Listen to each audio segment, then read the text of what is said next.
I love sweet God Manga. Lobster's a 10 I told you grab it. Last year it was announced in Variety that TV producer Marty Adelstein had managed to acquire the rights to adapt One Piece into a live-action TV series to the West. Well, in some ways this makes sense to me, since I personally believe that the eventual gold rush to convert long-running Japanese shonen manga into new IPs for mainstream consumption is inevitable, because let's face it, the superhero saturation trend is just refusing to die, and shonen manga and anime are basically the Eastern equivalent of superhero stories. But is it a good idea? The honest answer is no. As much as I'm a huge One Piece fanboy and I'd love to see the great affection I have for the series receive some kind of greater validation from normie/mainstream culture, the idea of seeing anyone struggling to bring Luffy and the rest of the Straw Hat Pirates to life on a network TV budget just seems like a bad idea. One Piece is inherently very goofy and cartoony.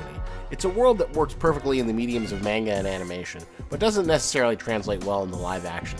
Don't believe me? Well then just look at this footage from the live action stage shows featured at Universal Studios in Japan. Not to mention it would be expensive as hell. Sure, the caliber of special effects on TV has greatly increased in the past decade. You only have to look at how much is accomplished on the Greg Berlanti's CW Arrowverse to get an idea of what you can do with a TV budget, seeing how both King Shark and Gorilla Grodd have managed to make small screen debuts. Which is a far cry from the earlier superhero TV shows like The Mantis. Yeah, shout out to all you 90s kids who remember The Mantis. But even successful CW superhero shows have limitations. For example, take Luffy's iconic stretching abilities. The basic power he uses like all the goddamn time. Every time he stretches, that's a special effect shot. In The Walking Dead, Rick Grimes didn't get his arm cut off like he did in the comic, and half the reason I suspect they didn't do that is because they didn't want to add to the cost of the show by forcing lead actor Andrew Lincoln to wear green tape on his arm and transform every time he appears on screen into a special effects shot.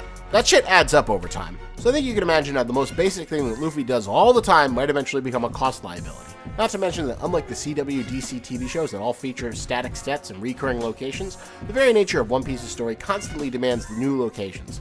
Each story arc features an entirely different location, some of these being wild, outlandish places that would be really expensive to recreate.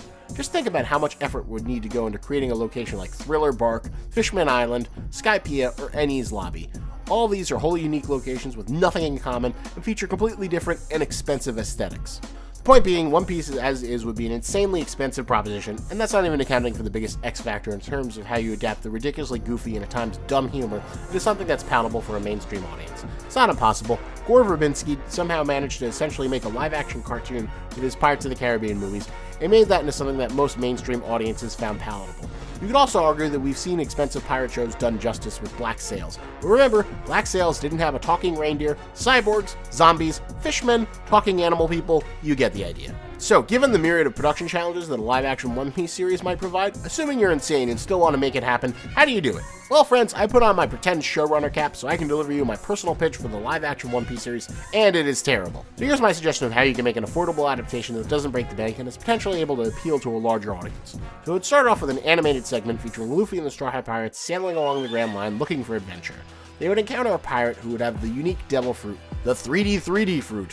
What this fruit does is it takes people and sends them to a mysterious third dimension, where they'd never be seen from again. This new filler pirate strikes at Luffy, laughing as he sends him into the 3D world, taking him out of the One Piece universe he knows and loves. Then bang, Luffy is transported into our world, transformed to whichever young person is cast to play him. He wanders in our world screaming that he's going to become king of the pirates as people look at him oddly. Despite being Luffy and dumb as a brick, he eventually figures out that he's not in his world anymore, must figure out a way to return back to the One Piece universe so he can continue his journey to become Pirate King. But everything is not what it once was. Luffy's entrance into our world has begun to warp and change things. You see, the longer Luffy spends in our world, the more elements of the One Piece world begin to find their way into it. So for example, all the members of the Straw Hat crew are reincarnated into the real world counterparts. So say Nami's running a hedge fund, Sanji's a celebrity chef, Zoro runs a sword shop, Usopp's a politician, and as Luffy continues to try and find a way to get home, he reunites with the new flesh and blood version of the Straw Hat crew, because for them to return, they need to find the One Piece in our world to go back to the Grand Line. But it's not just the Straw Hat Pirates that are here in our world. Famous One Piece villains can be reintroduced as well. Bucky the Clown can actually be a malevolent circus clown who leads an evil circus that steals money from families that attend it. Big Mom can be a Paula Deen-like figure who runs a cooking empire that's managed by the dozens of different children she has in her inner family. Gecko Moria can run a Thriller Bark-style haunted house filled with zombie actors. You get the idea. This is a way you can reintroduce various characters from One Piece lore in a way that is palatable and can suit the needs of the show. Well, I know what you're probably thinking. This is a terrible and stupid idea, but hear me out. Yes, it's a pretty dumb idea, but it's one that's designed to address a number of the very real-world production concerns that would come up. A straight adaptation of One Piece just isn't possible, and even with something approaching a Game of Thrones level budget, would prove to be very difficult.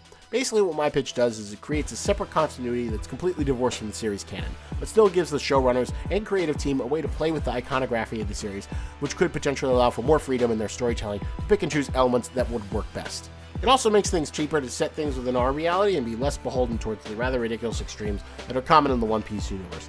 And the idea of a cartoon character being stuck in a fish-out-of-water story is something that's easier to translate and for a mainstream audience to accept than a world where eating mysterious fruits gives you bizarre superpowers that's usually goofy as hell and expensive to bring to life with visual effects. But like I said in the video's title, this is a terrible idea. It's dumb and kind of stupid, but then again, so is the idea of trying to translate the world of One Piece into a live-action television series. And honestly, I think that just like the Naruto, Bleach, and Evangelion movies, and the live-action Cowboy Bebop TV series, also in development by Marty Adelstein, the One Piece series will probably be sequestered into development hell and never see the light of day. But at the very least, I think my terrible idea is the best chance of seeing success in appealing towards a wider audience. But what do you think? Do you think my idea is terrible? Would you watch this version of One Piece live-action series I pitched? Let me know in the comments below, or if you think it's just dumb and stupid, you can tell me that too.